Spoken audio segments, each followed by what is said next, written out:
Hey guys, in this video I am checking out a gimbal sent to me by FeiyuTech. I reviewed one of their gimbals a long time ago.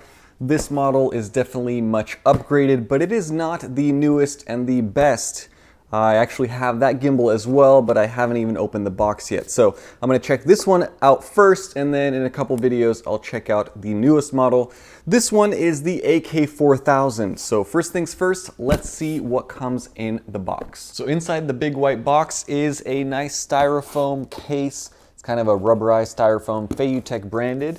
It has two locks on this side, and when you open it up, this is what you see. You get a quick start guide, which is nice. So starting at the top, you get an extended grip handle to screw to the bottom of the gimbal. You get a mini tripod, you get cables, you get 4 batteries, a charger, some more cables to connect your camera to the gimbal itself. You also get a lens support bracket for longer lenses. You get the base plate and an extension accessory mounting bracket on this side. So very convenient. The only issue I have with this case is that you really can't use it for storage. If you want to keep your existing settings on your gimbal, you have to collapse it all, compact, put it back in here, and then when you want to use your camera again, you have to take it out, rebalance everything again.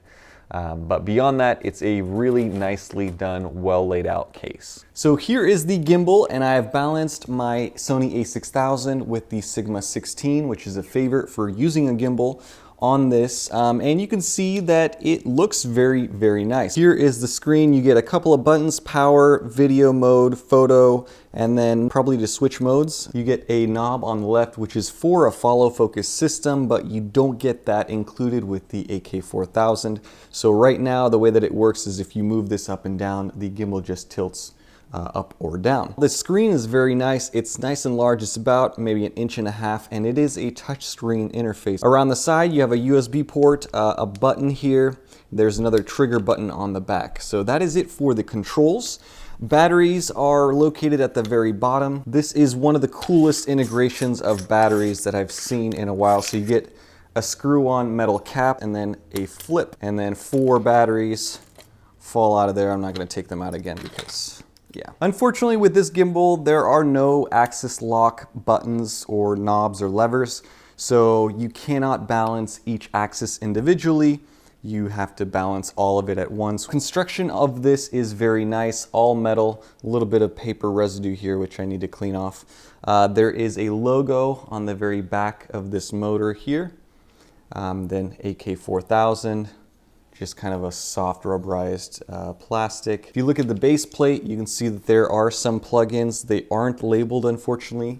There is also a USB plug right there. What's nice about balancing this gimbal is that it has all of the measurements on each axis. So if you wanted to go through and mark your settings so that you don't forget them for a particular setup, you can easily do that. All right, so let's turn this thing on. I'm gonna press and hold the power button. See the FeiyuTech logo. It beeps, and very simple to use. So you have a battery indicator there in the corner, Bluetooth connectivity, Wi-Fi, the mode that you're using. This button here is for taking a photograph, but because I don't have anything plugged into the camera, it's not even highlighted, so you can't use it.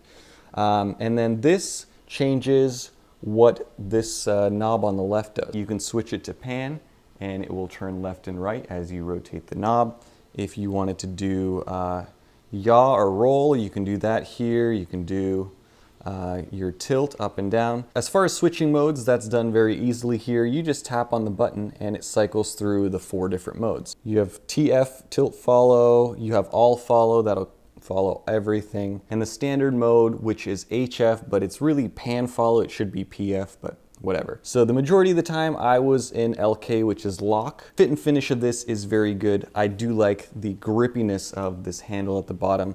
Nice size, and it fits easily in the hand if you're trying to do this one-handed. Although I will say that this gimbal is heavier than a smaller gimbal, so just be prepared for a slight workout when you're out running around with this. As with most gimbals, there is an app for this one, and it's called FeiyuOn.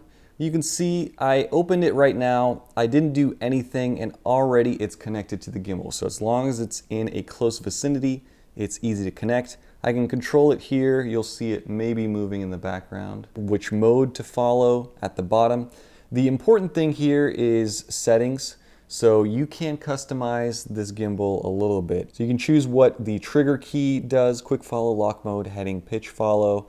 You can adjust the motor strength. So you could set the level at level 1 through 5. I just have it set on adaptive and that seems to work well. And then you can also customize it.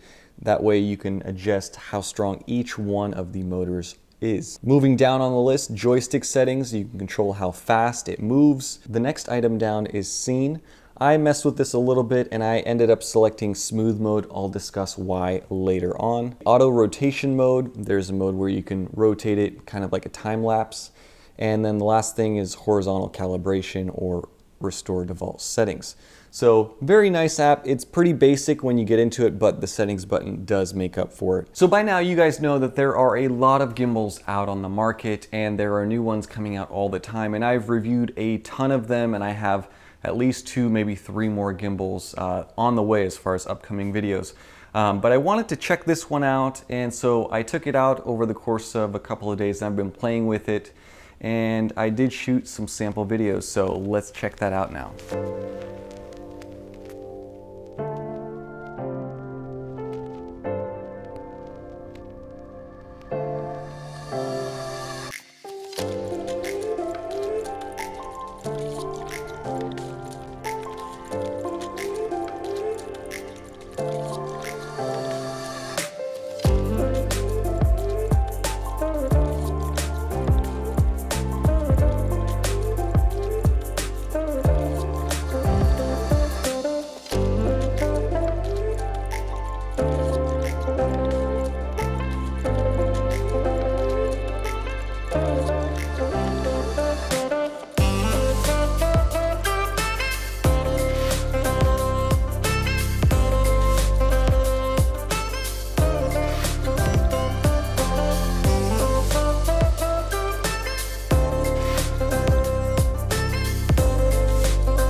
So that is it for the sample videos with this gimbal. All those shots were done on my Sony A6400 and the Sigma 16 f1.4. This lens right here, in fact.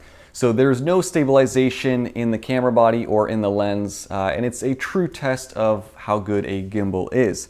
And overall, I have to say that this gimbal is good. It's definitely a huge step forward over the first FeiyuTech gimbal that I reviewed, both in technology and in overall smoothness. It was very easy to use. Switching modes, there was no guessing, there was no pressing a button 3 or 4 times to switch from one mode to another. It was just one tap, and now I'm in a different mode. I ended up using lock mode for the majority of those shots just because I noticed that this gimbal seems to have issue not with up and down motion or slight jitters, which most gimbals struggle with, but with a little bit of side to side, which was odd. With this, I think the up and down is very well controlled. The motors are torquey and strong, but for some reason the side to side jitter was definitely more prominent. Now if you take this gimbal straight out of the box and start using it, you'll notice that it is very snappy as far as pan left and right. It's good for fast motion if you want to move that quickly, but it's bad if you're trying to create a very stable shot.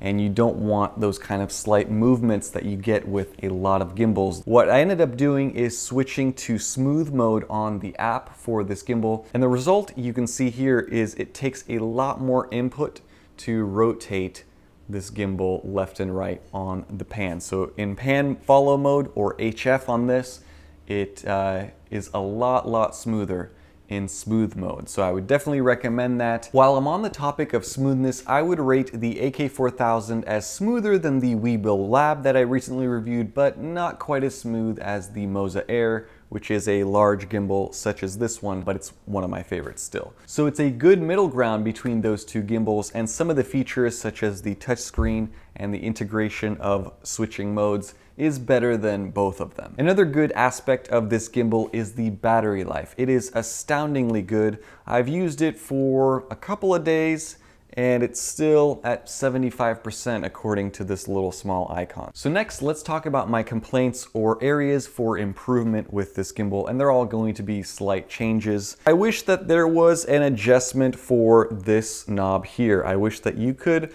adjust it so it's not quite as instantly responsive like this. As it's calibrated right now, it's just way too quick and it results in pretty jerky video footage. Now, I didn't notice this too much with this gimbal, definitely noticed it a lot more with the first FeiyuTech gimbal that I reviewed on this channel, but on occasion the motors don't have enough torque and they will vibrate slightly. So right now it's perfectly smooth, there's no excess noise, there's no vibration, but if I rotate the camera like this, it kind of throws off the weight and you can probably hear it vibrating pretty strongly there. And my last area for improvement has to do with this mounting bracket. So it is not a quick release plate. It locks in nicely, and I do like the mechanism as far as securing the camera to the plate, but sometimes it is a challenge to place the camera on this and remove it easily. Obviously it's sliding on easily in this video, but out in the real world, I was struggling with this quite a bit. And also, you have to rebalance it each and every time that you take it off and put it back on, which newer gimbals, such as the Gimbal Lab that I recently reviewed, you don't have to mess with that again. So you can quickly remove it and put the camera back on exactly where it was so that it's not front heavy like this is. So now I have to readjust, rebalance. So overall, this gimbal is good, and I'm excited to see what FeiyuTech does in the future with their technologies. Now, it's a little bit of a harder recommendation because this is a pricey gimbal, and for this price, maybe a little bit more, you are in the realm of the Moza Air 2, which is really good. Now, this is definitely smoother than something like the Gimbal Lab. It's built for a larger payload or a heavier payload.